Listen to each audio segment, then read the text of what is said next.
Hello all, Rick here. I've been enjoying the final series of Lower Decks, and episode 9 featured a ship of multiversal characters drawn from different universes.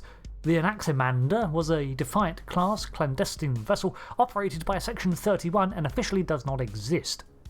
While the premise of this ship's existence is kinda ridiculous, this is acknowledged by the captain, which means it's all good.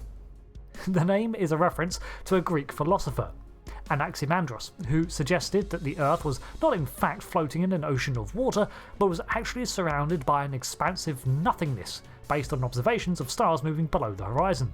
He also suggested that there were multiple spheres of reality, but I don't see what relevance that has to this episode. This video covers the lore behind these introduced crew members, as well as speculating on how they came to be here. Let's take a look. Starting with its captain, William Boimler. This one is the most straightforward, as we see his origin in the show, as the transporter duplicate of Bradford Boimler. Duplicated in 2380, William took on the role as flight controller of the USS Titan for a year before he was listed as killed in action, when, in secret, he was recruited by Section 31. Over the next year, he was appointed to the rank of captain and placed in charge of investigating dimensional fissures that had been appearing throughout Federation space, which involved taking the Anaximander through them often and exploring the other realities. By the time we catch up to William in the show, he's exasperated at his lack of progress, and the novelty of exploring other similar realities has worn off. It should be noted that the crew are also not entirely Starfleet personnel, but are Federation at least. This means that not all of them even have a rank, aside from their field commission specific to the Anaximander's mission. His first officer is T'Pol, which raises several questions. We learn that she was married to her universe's version of Trip Tucker for 63 years, which means that in at least one universe, Tucker was not lost in 2161 and went presumably to live on till 2224.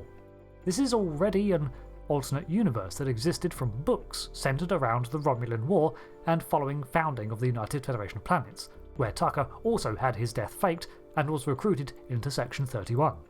The Warp 7 project was a background arms race between the Romulans and humans, so as one of the few true experts in warp theory of the time, 31 took him in and doctored his apparent death, leading to the official record showing him dying in 2161, the same recorded witnessed event as the finale of Enterprise. It's nice to know that at least one reality out there, Trip did indeed survive. Now, as T'Pol does not appear to have a rank, we can assume that she is here post-retirement. However, even a Vulcan cannot live for 294 years and look visibly unchanged.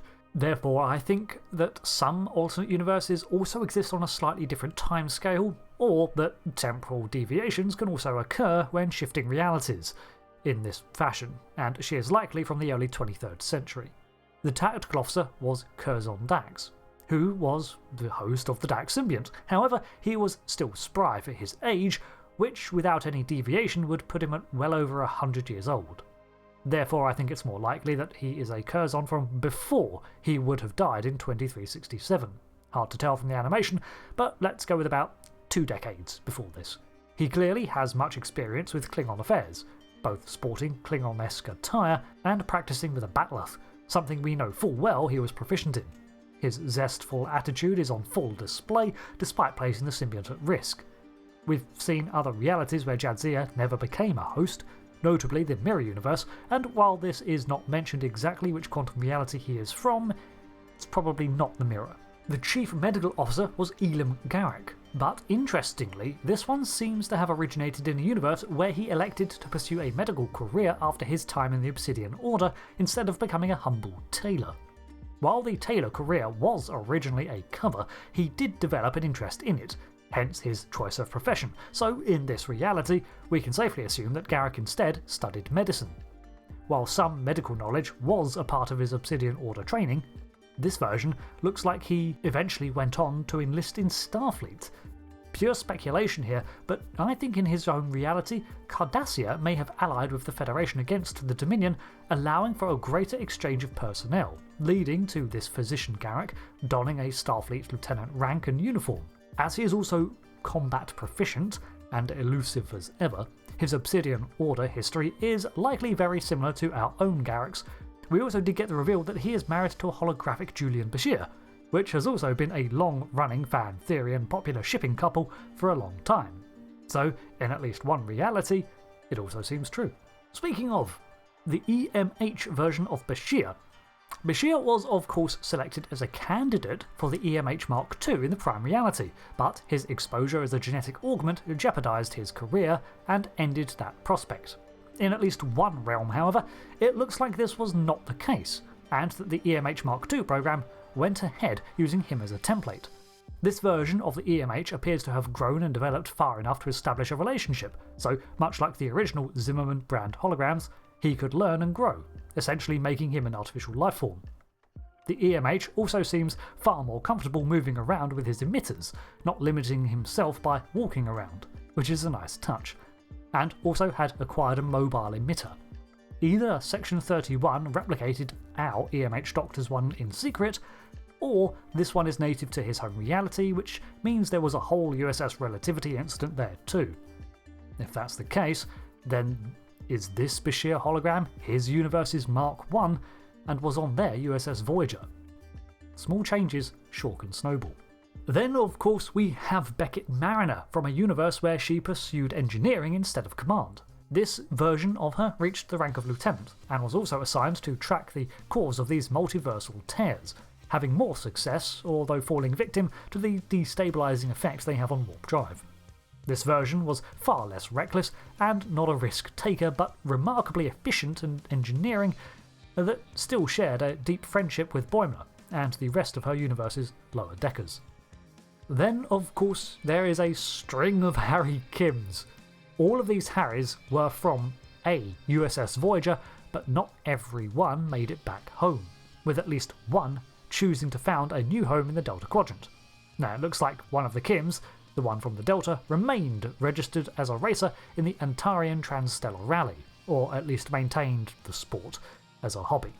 Most of these Kims remained at the rank of ensign, even those who made it home, something ascribed as a lack of ambition by the most recent addition to the crew. The newest Kim was rescued from an Intrepid class escape pod, which does not bode well for his own Voyager. However, this Kim was far less mentally stable and seemed to have serious neuroses about being overlooked, leading to his reckless theft of the multidimensional drive before destroying it, risking multiple reality collapse.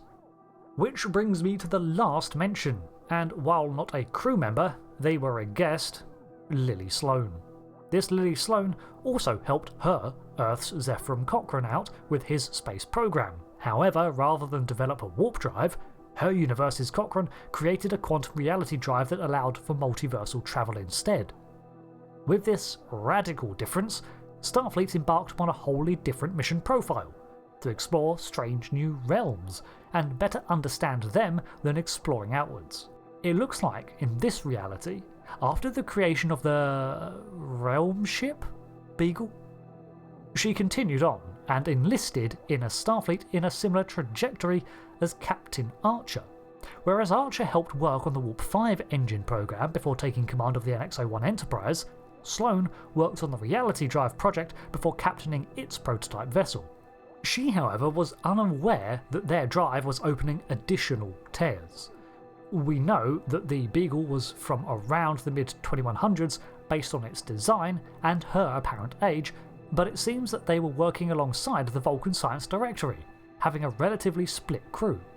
This suggests that the Vulcans were more on board with humans developing this kind of drive rather than a warp one, and may even hint at an earlier launch date than the NX-01 Enterprise, and clearly they would now have to reevaluate their dictate on time travel as being impossible, considering their predicament.